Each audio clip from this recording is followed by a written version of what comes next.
오늘 은혜 받으실 말씀은 지난주라고 동일합니다. 열왕기하 20장 1절에서 7절입니다. 그때에 히스기야가 병들어 죽게 되매 아모스의 아들 선지자 이사야가 그에게 나와서 그에게 이르되 여호와의 말씀이 너는 집을 정리하라 내가 죽고 살지 못하리라 하셨나이다.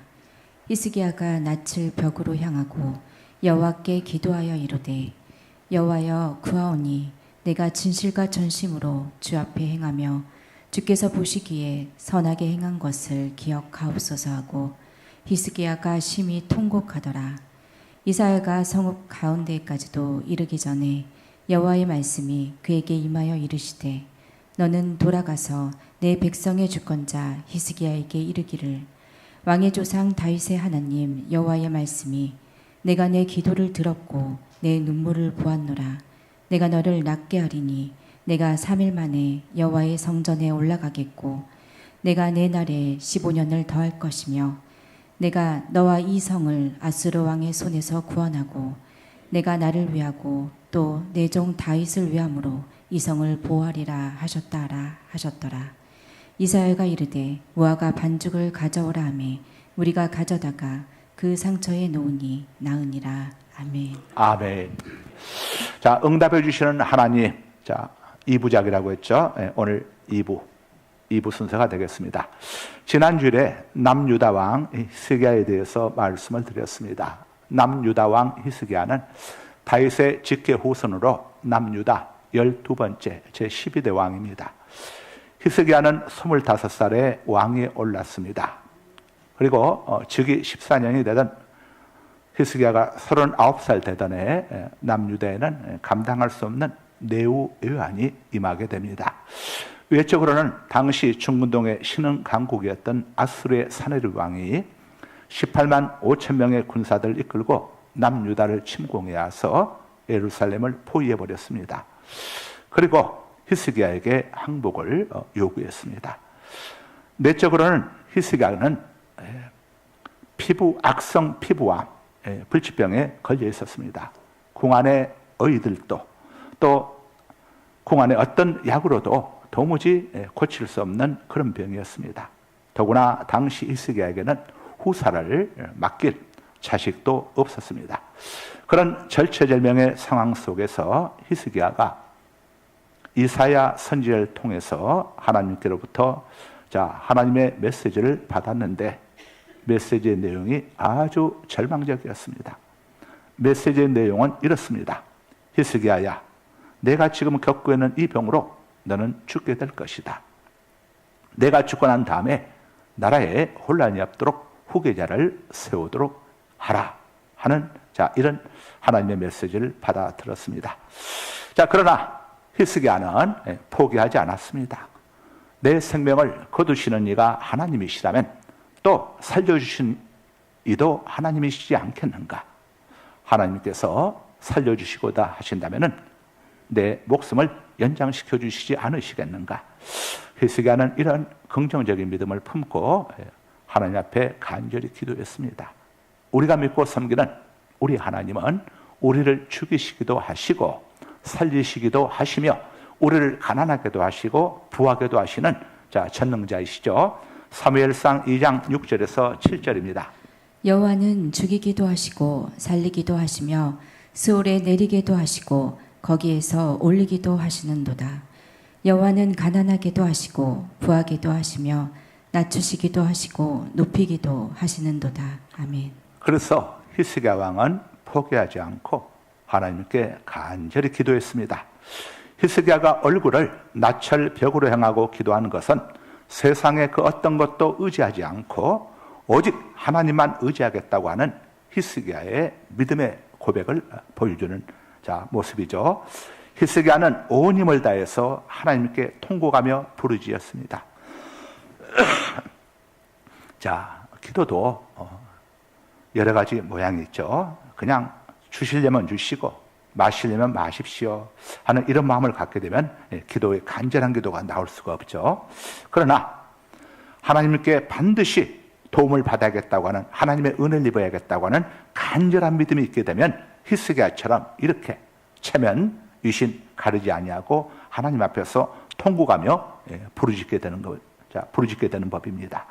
자, 히스기야가 당시 기도했던 내용은 어떤 내용이었습니까? 3절을 우리 함께 읽습니다. 모두 함께 읽습니다. 시작. 여호와여 구하오니 내가 진실과 전심으로 주 앞에 행하며 주께서 보시기에 선하게 행한 것을 기억하옵소서 하고 히스기야가 심히 통곡하더라.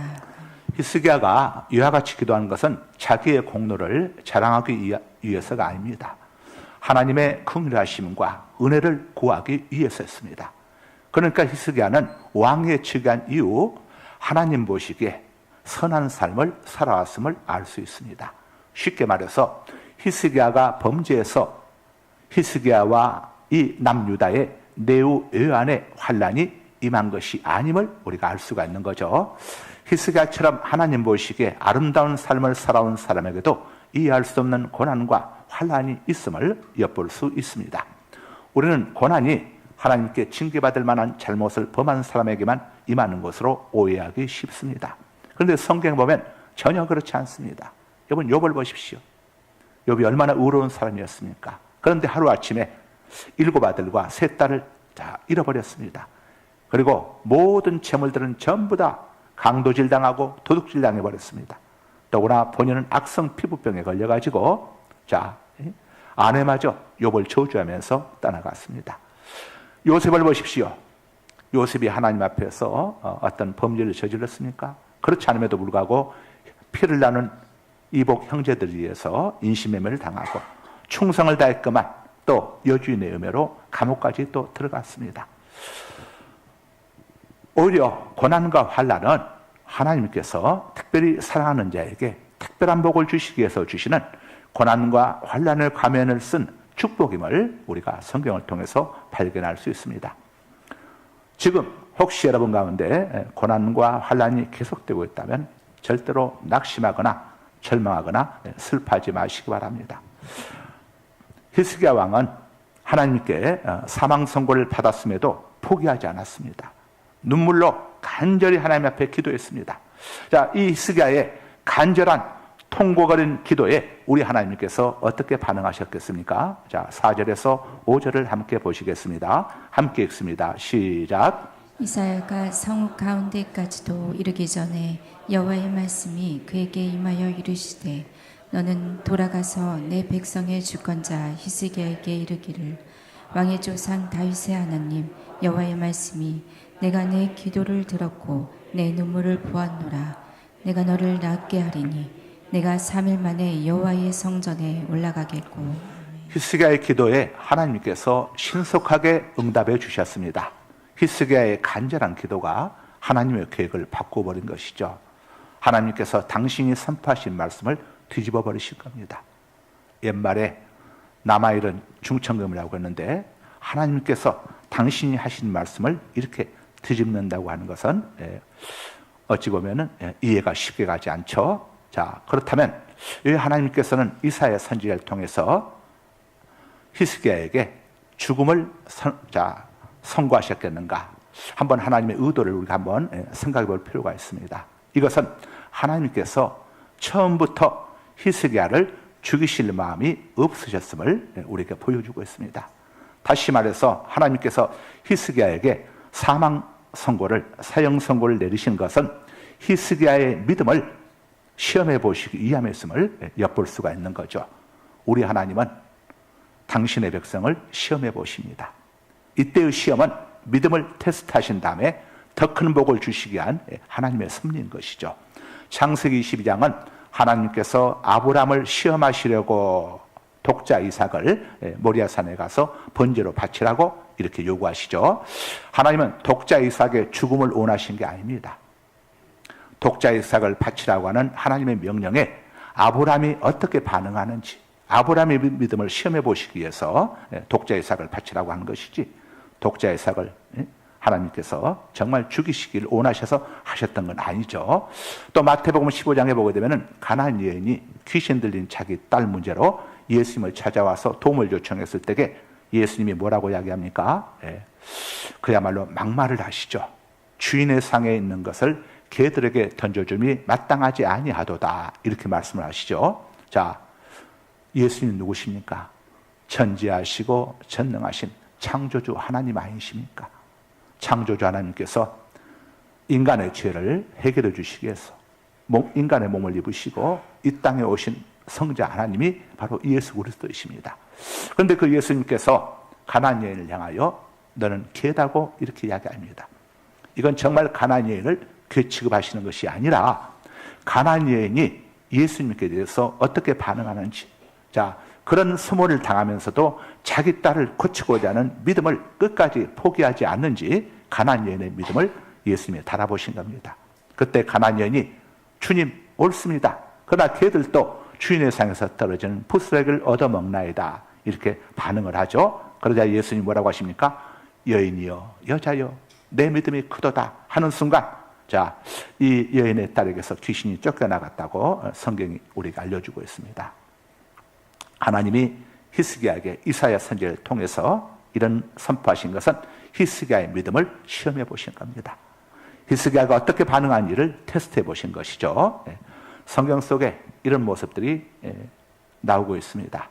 요나서에 보게 되면 하나님께서 요나 선지자를 보내서 니느웨 성이 40일 후에 멸망할 것이라고 이렇게 선포하게 하십니다.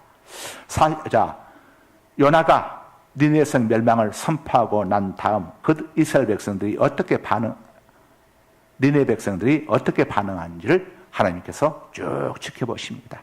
그런데 니느웨 왕과 백성들이 베옷을 입고 죄를 뒤집어 쓰고 통곡하며 회개하지 않습니까? 그때 하나님께서 니느웨를 멸망시키려는 계획을 유보해 버리시죠. 자, 따라서 우리들은 지금 어떤 문제와 상황 앞에서도 절망하거나 포기해서는 안 됩니다. 하나님은 우리를 죽이시기도 하시지만 살리시기도 하시고, 우리를 실패하게도 하시지만 망하게도 하시지만 흥하게도 하시고 성공하게도 하시는 분이 하나님이시기 때문에 우리는 어떤 환경 상황 앞에서도 포기하거나 절망하지 말고 하나님께서 내 믿음을 달아보시는구나, 이런, 자, 우리는 복된 생각, 믿음의 생각을 품으셔야 합니다. 왜냐? 우리 하나님은 심판보다 자비 베풀기를 원하시고 우리를 죽이시는 것보다 살리시기를 원하시는 겁니다. 우리를 살리시기 위해서 독생자 예수 그리스도를 아끼지 아니하시고 이 땅에 보내주시지 않았습니까? 우리 하나님의 사랑을 기억해야죠. 자, 하나님 앞에 우리는 어떤 문제가 있을 때에, 자, 이 문제를 해결하는 가장 좋은 방법은 히스기야가 보여주었듯이 하나님 앞에 무릎을 꿇고 기도하는 겁니다. 하나님 앞에 무릎 꿇고 기도하는 사람이 겸손한 사람입니다. 겸손한 사람은 절대 포기하지 않고 하나님께 기도합니다. 반면에 교만한 사람들은 기도하지 않습니다. 목사님 기도하지 않는 게 교만입니까? 여러분, 기도하지 않는 것은 하나님의 도움이 필요 없다는 그런 사인 아닙니까? 저는 하나님의 도움이 필요 없습니다. 이런 사인, 자, 이런 마음이기 때문에 기도하지 않는 것이죠. 하나님의 도움이 없이는 저는 살 수 없습니다 하는 사람은 아무리 바쁘고 힘들어도 기도할 수밖에 없습니다. 기도하는 걸 보면, 자, 기도하는 것 하나로도 하나님 앞에서 저분이 하나님을 신뢰하는 사람인지 그렇지 않은지를 우리가 볼 수 있는 것이죠. 하나님 앞에 무릎 꿇고 기도하는 사람은 겸손한 사람입니다. 반면에 교만한 사람은 기도하지 않는 사람인 겁니다. 하나님은 문제 앞에서 기도하지 않는 사람을 교만한 사람으로 여기시는 겁니다. 교만하게 되면 어떻게 됩니까? 하나님은 교만한 자를 대적하시겠다고 했습니다. 교만은 패망의 선봉이고 거만은 넘어짐의 앞잡이라고 성경을 말씀을 하죠. 잠언 16장 18절입니다. 교만은 패망의 선봉이요 거만한 마음은 넘어짐의 앞잡이니라. 네. 자, 여러분, 인간적인 거만이 아니라 하나님 앞에서의 교만과 거만은 기도하지 않는 것, 하나님을 의지하지 않는 게 이게 교만인 겁니다. 하나님께서 독생자 예수님을 이 땅에 보내주셨습니다. 우리를 죄와 저주에서 구원해 주시기 위해서, 영원한 지옥의 형벌에서 우리를 구원해 주시기 위해서 독생자 예수 그리스도를 이 땅에 보내주셨는데, 자, 이 예수 그리스도를 끝까지 거부하는 것은 뭡니까? 이건 교만 아닙니까? 예수님의 도우심이 필요 없다고 하는, 절대 그걸 인정하지 않겠다고 하는 우리의 교만이 아닙니까? 이 교만이 결국 우리를 영원한 죄가 지옥의 속으로 던져버리게 되는 겁니다. 따라서 우리는 하나님 앞에서 겸손해야 하고 하나님 말씀 앞에서 낮아져야 하고 하나님이 베푸신 은혜를 감사함으로 받아들일 수 있어야 하는 겁니다. 자, 이 기도하지 않는 것이 얼마나 교만한 것인지를 성경이 우리에게 알려주고 있습니다. 남유다의 제3대 왕은 아사왕이었습니다. 아사왕은 집권 초기에 아주 겸손했습니다. 이디오피아의 세라 대장군이 100만 연합대군을 이끌고 남유다를 침공해 왔을 때에 이 아사왕은 하나님 앞에 간절히 통곡하며 기도했습니다. 전쟁의 승패는 군대에 달려있는 것이 아닙니다. 전쟁의 승패는 여호와께 달려 있습니다. 여호와여, 이 전쟁의 승패는 여호와의 손에 달려 있습니다 하고 아사왕이 간절히 기도했었죠. 그래서 하나님께서 아사의 남유다 군대가 100만의 이디오피아 세라 군대를 물리칠 수 있도록 역사해 주셨습니다. 그런데 그 세월이 흘러가면서 아사왕이 국력이 번창해지고 강대지자 교만해지기 시작을 합니다. 그래서 하나님 앞에 기도하지 않았습니다. 이번 아사왕이 어떻게 죽은 줄 압니까? 기도 안에서 죽었습니다. 아사왕이 발병이 났습니다.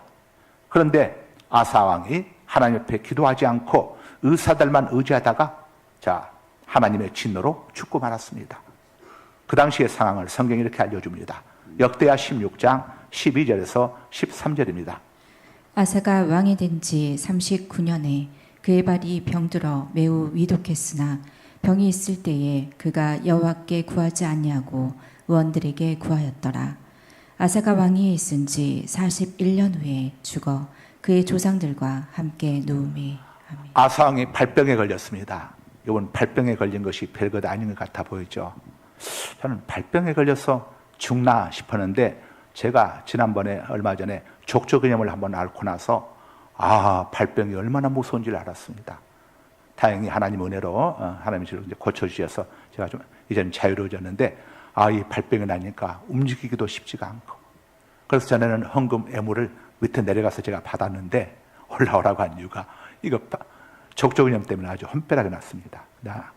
그래서 아사왕이 생각이 나서 하나님 앞에 열심히 기도했습니다. 그랬더니 하나님 또 은혜 주셔가지고 고쳐주셨습니다. 자, 여러분, 아사왕의 죽은 이유를 단적으로 이야기하자면 발병에 걸렸는데 하나님 앞에 도움을 요청하지 않았습니다. 그래서 죽었다고 성경이 이렇게 알려주고 있습니다. 기도하면 흥하고 살게 되지만 기도 안 하면 망하고 죽습니다. 여러분들, 환경이 이렇고 불안과 불경기가 이렇고 우리 하나님은 그런 것 상관하지 않습니다. 모든 환경을 초월하시는 분이 하나님 아니십니까? 자기 백성을 홍해 앞으로 왜 이끌고 가셨습니까? 난공불락의 여리고성 앞으로 왜 데리고 가셨습니까? 전능하신 하나님을 보여주시기 위해서, 교육시켜 주시기 위해서 그렇게 하신 거죠. 하나님을 믿는 우리 성도들에게는 기도 안 하는 것이 문제지 불안과 불경기가 문제가 될 수 없다는 것을 성경이 우리에게 알려주고 있습니다. 여러분, 이 사실이 여러분 속에 깊이 깨달아지고 믿어지시길 바랍니다. 지난 특세 3주간 동안에 여러분이 기도의 동력을 얻으시고 또 기도의 영역을 얻으셨을 겁니다. 기도는 쉬지 말고 계속하라고 했습니다. 멈추면 안 됩니다. 호흡을 멈추면 죽지 않습니까? 영적 호흡도 마찬가지입니다. 사무엘 선지자는 내가 기도를 쉬는 죄를 범하지 않겠다고 이렇게 선포했습니다. 사무엘상 12장 23절입니다. 나는 너희를 위하여 기도하기를 쉬는 죄를 여호와 앞에 결단코 범하지 아니하고 선하고 의로운 길을 너희에게 가르칠 것인즉. 아멘. 네. 지난 9월 20일 토요일 날이죠. 특세 2주차 토요일 날 새벽에 장대비가 엄청 쏟아졌습니다. 그런데 우리 초등학생 5학년 최원유라고 하는 아이가 그 폭우 속에서 새벽 4시 조금 지나서 혼자서 교회를 왔어요. 평소에 이제 일부 예배가 5시인데 토요일 날은 연합으로 하니까 6시 10분 아니니까 얘가 그때부터 와가지고 여기서 축치고 앉아 있는 거예요. 상갈 성전을 우리 송 목사님이 담당을 했는데, 그래서 이제 애가 이제 예배를 마치고 나서 또 안 가고 있길래 우리 송 목사님이 물었다는 겁니다. 온유야, 너 오늘 일찍 왔잖아. 예배 마쳤는데 안 가니? 그랬더니 온유가 한 대답인지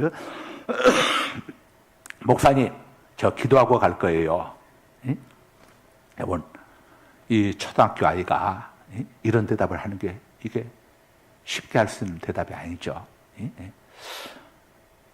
이 아이가 아는 겁니다. 하나님 앞에 기도해야 한다는 것을.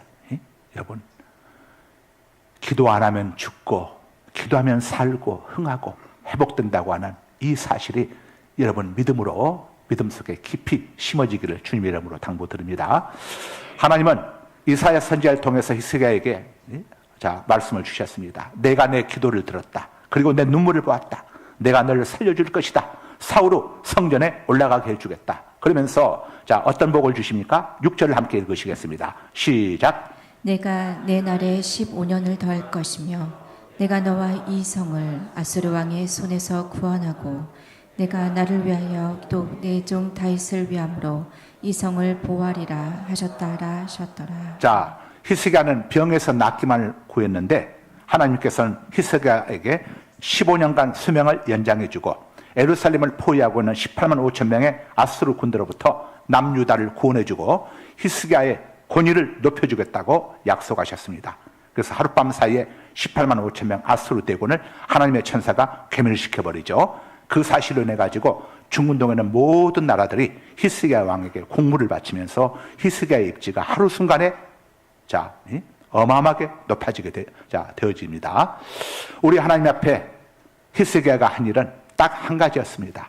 얼굴을 벽으로 향하고 기도밖에 없습니다. 여러분, 기도의 능력을 과소평가하지 마십시오. 기도는 무한하신 하나님의 파워를 내 것으로 끌어다 쓸 수 있는 기적과 이적과 능력의 통로가 바로 기도인 것입니다. 자, 저희 우리 송송희 목사님 아버지 이제 천국 가셨죠. 저희 장인이신 고 송환음 집사께서 68세 되던 때에 그때 대장암 판명을 받고 병원으로부터 모든 것을 정리하라고 하는 이런 판정을 받았습니다. 그때 그 당시 고 송환음 집사님께서 교회 재정 이걸 장부를 담당했었는데 그 당시는 이제 개척되다 보니까 아주 꼼꼼하게 이걸 잘했어요. 그때 이제 저희 장모님께서 히스기야 설교를 듣고 하나님 앞에 우리 신랑, 우리 남편 15년만 더 살게 해주시라고 간절히 기도를 했습니다. 그런데 저희 장인께서 언제 천국 가시느냐? 의사는 몇 개월 넘기지 못할 거라고 했는데 무려 17년을 더 사시고 85세에 가셨습니다. 여러분, 기도는 이렇게 엄청난 능력이 있습니다. 자, 오늘 7절, 마지막으로 7절을 함께 읽으십니다. 시작. 히스기야가 이르되 무화과 반죽을 가져오라 하매 우리가 가져다가 그의 상처에 놓으니 나으니라. 무화과 반죽을 상처에 종기에 놓았더니 피부 종기에 놓았더니 깨끗이 고침받았다고 했습니다. 무화과는 이스라엘 땅에서 어디서나 가장 쉽게 구할 수 있는 과실이 바로 무화과입니다. 무화과 반죽에 특별한 효능이 있었던 게 아니고 우리 하나님께서는 이렇게 흔하고 초라한 것을 가지고서도 놀라운 일을 행하시는 전능하신 하나님 되심을 우리에게 알려주고 있는 거죠. 열왕기하 5장에 나오는 아람 나라 대장군 나만의 나병을 하나님이 어떤 처방전으로 고치겠습니까? 요단강에 가서 7번 몸을 씻으라고 했죠. 너무도 쉬운 것. 여러분, 물에 가서 몸 씻는 것, 강물에 가서 몸 씻는 것 얼마나 쉽고 구하기 쉬운 게 강물 아닙니까? 우리 하나님께서 하시고자 하신다면 아무것도 아닌 것 가지고 맹물로도 극상품 포도를 만드신 우리 주님처럼 하나님의 전능하신 능력은 아무것도 아닌 것 가지고도 이렇게 엄청난 일들을 이루시는 겁니다. 여러분들이 사업을 하시든 뭘 하시든 지금 초라해버리고 보잘것없이 시작을 했어도 하나님이 역사하시면 그걸 통해서 어마어마한 일들을 이루시는 분이 하나님 되신 겁니다. 그래서 여러분들 하나님께 대한 기도를 가볍게 여기지 않으시기를 주님의 이름으로 당부드립니다. 자, 9월의 복음송 함께 부르시겠습니다.